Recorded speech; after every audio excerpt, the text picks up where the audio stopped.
What's up, family? Hope everyone's doing okay out there, in good spirits and in good health. Today's episode centers around Tupac's time on death row, where it was revealed that he was owed millions when he died. But this is Suge Knight's version of the events that went down before and after Pac's passing. And trust me, there's a lot that you don't know. But I'd like to say thank you for your support. And if you haven't done so already, please hit that like, share, and subscribe button. Let's go. For is Tupac not getting paid, if Tupac was definitely to come from me, because anything I ever bought Pac or gave Pac, I gave it to him. Most people don't know this. I just tell Tupac all the time, Pac, put your money in your pocket, I got it. And no, let me get it. You always pay. I said, no, look, man, you get money off of being Tupac and rapping or doing a show. I get paid off of everything, each and everything. I'm the owner. This is my company. So therefore, I got it. And the other thing is that a lot of people put a lot of poison in a family's head after Tupac passed on. And I'm going to start to this and to the end. And reason how you knew it was a lot of weird stuff going on, because I never found out about this until later in the game. Basically, this time in prison, on this journey. Every person who came to visit me wore wires. Jimmy Iovine used to come visit me, but he was wearing a wire. And so one day, Jimmy Iovine came in. I was like, he's here. What's taking so long? So one of the guys who brought Jimmy Iovine, they said, oh, I think they want to check someone. No, they don't. They're not going to think a 5'2" Italian white man looked like one of those characters playing Scooby-Doo with real short, doing something illegal. They know who he is. Come to find out, they wired him up. And he was asking me questions that was illegal shit, but it's not like I'm that smart of illegal shit or crook. None of it was true. So it was nothing that could get me in trouble. And the deal I had with Tupac, like I said before, when I went to go visit Tupac, it was to help him because he needed me to see him. Then it went from that to get him out of prison. Then it went from there to, I'm going to do an album on him. Then it went from the fact that Interscope never wanted Tupac. They were trying to get rid of Tupac before he even went to prison. They wanted to cut ties against him. But at the same time, he was still technically dialed in to Interscope. Interscope would definitely have to make sure if Tupac supposed to got some money and I refused to pay him, Interscope would have stepped up and had to pay him, or he could have got out the contract between both of us. But like I said before, on the Interscope contract, if Pac sold a million records, Pac already got $400,000 or $300,000. With me, he would have got $1 million, and I changed that. Instead, if he sold 1 million records, he'd get 2 million. So there was no room from stealing from him. But at the same time, I'm not saying something didn't go wrong, because you got to remember one thing. Gelfand is one of the biggest entertainers, accountants at the time in the music industry. Jimmy Iovine introduced those idiots to me. Those dudes were stealing millions of dollars from me. So if they didn't pay Tupac, They were stealing from me and not paying my own shit. They was doing stuff like giving somebody $100,000 a month who didn't work for me. Giving this person altogether, it might have been 50,000 who didn't work for me. But paying these people personal things who didn't work for me. So when I caught them, my situation was like this with my accountants. You only can sign a check that's just $5,000. Anything over $5,000, I had to sign it. And you can't sign no payroll checks because I want to make sure it's my people working or not. But they was cutting checks for $500,000, $1 million, $2 million. Payroll checks to people for $100,000, a month, $50,000 a month. So I'm not saying everything was always smooth, but it never was on my end. And if it's everything the Pac ever needed, I paid him. And if it's something he didn't get, he would have got it through his same contract with Interscope, but it would been way less. The crazy thing about all this, nobody never paid no artist. Snoop, Pac, nobody. Nobody never paid studio time. Every artist supposed to pay for their own studio time out their budget. That studio, both rooms, ran 24 hours a day. So you got engineers, if they was getting $250 or $500 an hour, and it's 3 of them or 4 of them, you do the math. You got runners getting paid. I'm paying them. You got security around the clock getting $350 an hour. Sometimes it's 4 securities. Who paying that? It's supposed to come out their budget. All the unreleased songs, all the songs, Interscope never paid for it.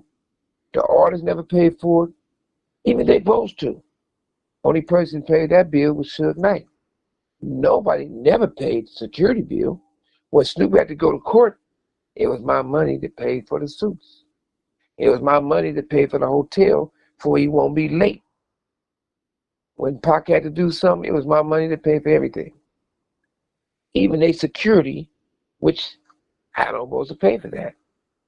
But I did. So only time somebody tried to get work, when they tried to work me. When Pac died, Pac's mother put people over the estate that Pac hated. And they wasn't black. All the world thinks that Tupac is black power. All the world thinks that Tupac's mother stand on her blackness. The person who's over Tupac's estate is a blonde-haired white boy. Was probably gray hair now. And a white girl that Tupac didn't fuck with. He didn't come see him, didn't get him out of prison. But they make more money on Tupac than anyone. So when it came down to people stealing reels and they come take all the Tupac stuff, I'm in prison. When they panic, lawyers panic and want to settle because they were stealing. The other people who had employees on Tupac, they panicked because they was billing hours that wasn't true. So everybody was stealing except for Suge Knight. And on top of that, they sent a lawyer to try to get me to move on with a deal and settle something. One, I'm in prison. 2, the lawyer Tupac fired definitely had his hand in the cookie jar. The accountant definitely had his hand in the cookie jar. The people who worked for Tupac that I was not paying was stealing for Tupac. Only person never stole from Tupac is me. Only person ever lost money on a Tupac deal is me. Only person ever got blamed for doing something wrong is me. But the reality of it, these people stole masters because they asked somebody, while I'm in prison, deliver these masters that I own, even death row masters that I own, to Interscope. David Cohen's a good guy. David Cohen never lied to me. David Cohen said Tupac's mother came up there with guys and drew guns on them and stole masters, which is illegal. So the only person to stand on Tupac truth and still ride for Tupac is me. The people who's doing stuff with the state, they cool with Snoop. The other people who of all these other things, it's with the people who do not care for Tupac and hate Tupac. Tupac passed away. Nobody did a tribute song for Tupac, but thank God they did one for Biggie. Nobody gave a memorial for Tupac, a celebration of the life of Tupac, because come to find out, the individuals who should have been doing tribute to Tupac, 1,000% had their hands involved of the exit of Tupac's life. So you can blame me, but the facts shows different. I gave him an incredible deal and got him out of prison. You can say whatever you want to say. I would never let somebody be on a show where I'm at and talk bad about Tupac. You got all these people got these podcasts. You can tell they don't care about Tupac because you let a person come on your show and talk negative about Tupac. Say he been raped, which is not true. Say he was whatever, soft, which is not true. Anything negative you can say about Tupac, these people bring these people on their show and let these individuals talk bad about him. They let people talk bad about Tupac who never met the man in his life. They can tell you if Pac breath stink or he allowed them to suck his dick. Because if they was around him, one thing for certain, one thing for sure, the way they reckless talking about Pac, either Pac would have been whipping their motherfucking ass or they'd have been trying to satisfy him with sexual favors or something. And Pac is not gay. But how many of these platforms or these people say they really know the man allow this type of stuff to happen? I'm never going to say nothing bad about Pac. I love Tupac. And it's sad that the people should understand Pac gave his soul to make music for you guys. Pac lost his life by doing the best music for you guys. And it's still popular today. So when you start hearing all these people on these platforms, allowing these people who never met him, or never been to their birthday party, or never had a real conversation with Tupac, cancel their shit. Stop supporting their shit. If you got real love for Tupac, do not fuck with them. And the last thing I'm going to say is this. When it comes to Tupac, this is a man that did it all. He was ready to sacrifice by saying things and talk about things that no one else would do. Tupac is the one who came with the saying, gin and juice. I know people want to argue this and argue that, but I'm telling you, I know people want to say, I'm not giving the facts and the truth. But the crazy thing about this, If a person went in that car, they have no comments. If you went in that room, you don't have no comments. Now, you can speculate and guess anything, you idiot, but you wasn't there. So I always would say, and stand on the truth, to always have Tupac's back, no matter what.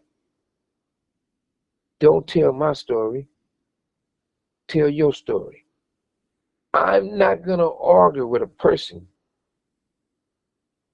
that worked for me or used to work for me. Me and you not on that level of you giving me advice or we hanging out. I pay you to stay in check because you work for me. I'm not going to argue with a person who got paid to rap. I don't give a fuck what you talking about. I know when that motherfucking bell rings and you supposed to have your ass behind that microphone being somebody you really not and rapping, that's what you're going to do. I know that if you a Dash and say you took a check and took something from somebody, we all know, we seen your record, Dash. You never, ever had a fight. You never, ever been in trouble. But it is a copy of a letter you wrote to the warden, trying to keep me in prison. I don't want that smoke with you because you don't fight fair. But if you say you took a $2 million check or anybody from death row, I'm quite sure you can get a copy of the check. Anybody else have any checks when I was in prison last time, those were fake checks,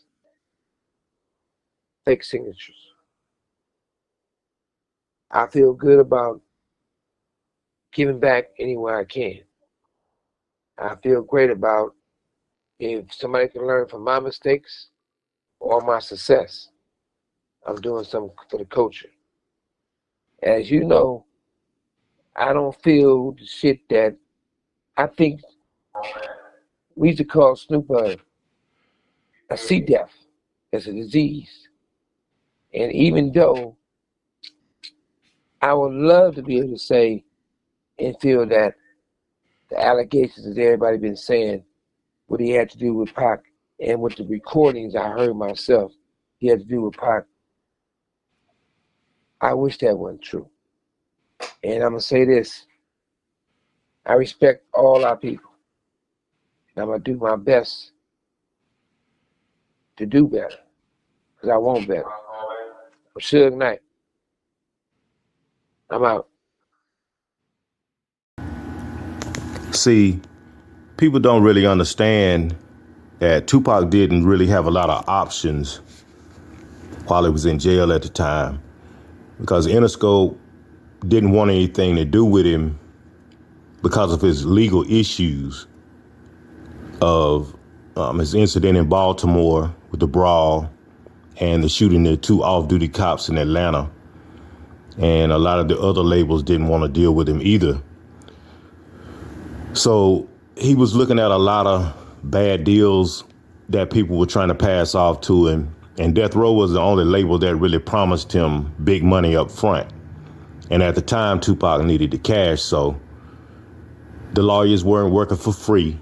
And Tupac had a lot of people depending on him. Now, here's how the money worked. Suge gave out large advances, meaning the artists wouldn't see another dime from their work until they recoup what they were given. But here's the thing.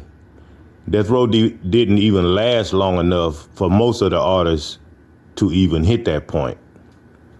And even if they didn't take a big advance, after paying for studio time, music videos, and samples, they still wasn't seeing much money. So in a way, Suge was doing them a pretty big favor by fronting them the cash early on. But people don't get the business side. They just see the drama and always blame the label and the CEO. Sometimes it's shady dealings, and sometimes it's just lack of knowledge. You ever seen an artist get that advance and go, just give me the cash, without reading the fine print? And that happens a lot of the time. So here's the real question. If an artist was supposed to get less royalties, but Suge gave them more upfront money, is that shady business? Or is it just looking out? So let's talk about Interscope Records.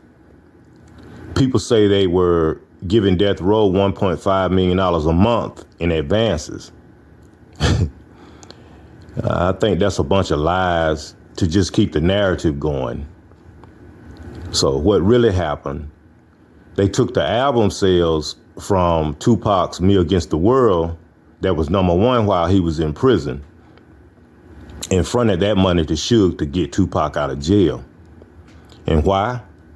Because Interscope, they didn't want anything to do with Tupac anymore after all of the legal trouble. So here's the deal. Death Row owed Tupac $4.9 million when he died. And what's not spoken upon is when an artist drops a record, the artist doesn't see any residuals from the sale of his albums until about 6 months later. And everybody seems to forget that Tupac wasn't on death row but 9 months. So Suge knew that Tupac was figuring all of this out. Once Pac started asking, where's my money? That's when things got real crazy. And honestly, the real amount was probably even higher than that, because all the money from Tupac's movie roles and his side gigs, they were going straight to Death Row Records, straight to Suge Knight. But looking at it 29 years later, it's easy to see the players that were involved and how Suge Knight wound up in prison. It's true that Suge did do a lot of bad things, but it's clear that he was railroaded. You can look at how Interscope Records left Tupac for dead in jail, but swooped in when he died to collect the money. Still to this day, Suge Knight was just the problem that was in the way that they had been wanting to get rid of. Ted Fields, David Kenner, Jimmy Iovine, behind it all. And it's the same thing with what Empire was doing by putting insurance on rappers and all of them suspiciously getting killed, then they reap the benefits. Interscope Records had been doing that way before Empire. Suge is right in that regard. Everybody got paid, and he wound up broken in prison. So what do y'all think? Was Suge protecting Tupac or playing him? You can drop your thoughts in the comments, and don't forget to like, subscribe, and hit that bell so you never miss the truth behind hip-hop's biggest stories. And I'd like to say thank you for joining us again. And if you enjoyed the video, remember to put God first, stay engaged, and stay informed. Peace.